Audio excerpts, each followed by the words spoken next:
What's up, everybody? Chris with Silent Flute, Ninth Limb. I'm in the middle of here. I'll give you a little glimpse. This is Arizona. I'm driving on my teaching pilgrimage. Oh, there's bushes over there you can't see. On my teaching pilgrimage from LA to Quartzsite, now to Phoenix. And this is a little video blog. I've already done one on how words are spells, but someone asked me to elaborate on this about when I mentioned that all language is magic, in particular black magic. And I don't mean to spook anybody out. This isn't a preaching about that black magic or white magic or any really kind of magic. It's just to raise your awareness and understanding on the subject that words are casting spells. You spell a word, when you spell it in your mind, it's casting a spell in your mind. And I'm motivated even more to talk about this because recently, as of yesterday or the day before, I had to part ways with my yoga teacher. No longer is he my yoga teacher. And this had to do with his disapproval of my other teachers, Arash Dibazar and Vince Kelvin.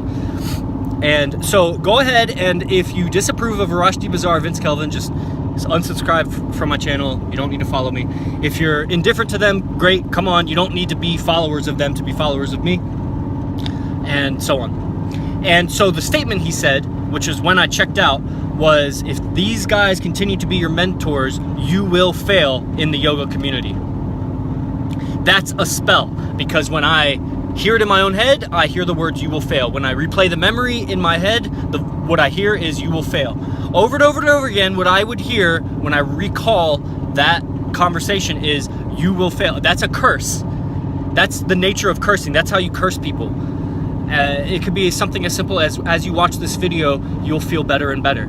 And as you continue to listen to my voice, notice now how you're breathing, where you're looking, the tension in your tongue, and release your tongue. And that's a spell. It just requires you get someone's attention and then you give them a command. Now that was a positive thing because your tongue, too much tension causes too much thoughts, and too much thoughts causes turmoil. And this is going to be part of the content of the Science of Peace podcast that I'm putting on next Friday, Cinco de Mayo, with Arash Dibazar. It's 1 p.m. Pacific time, and every Friday, starting next Friday. And so the technique I actually wanted to talk about, because that's way too much what I just did, drawing someone's attention inwards, which will be the subject of the Silent Flute program.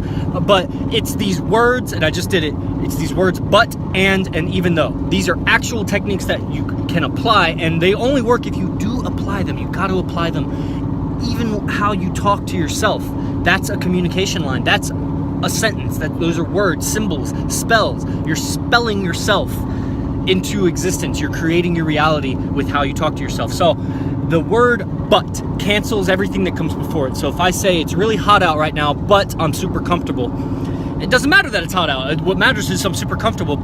If I say it's really hot out even though I'm comfortable, it canceled what came after, and it brought your awareness, it emphasized the first part of the statement to your awareness.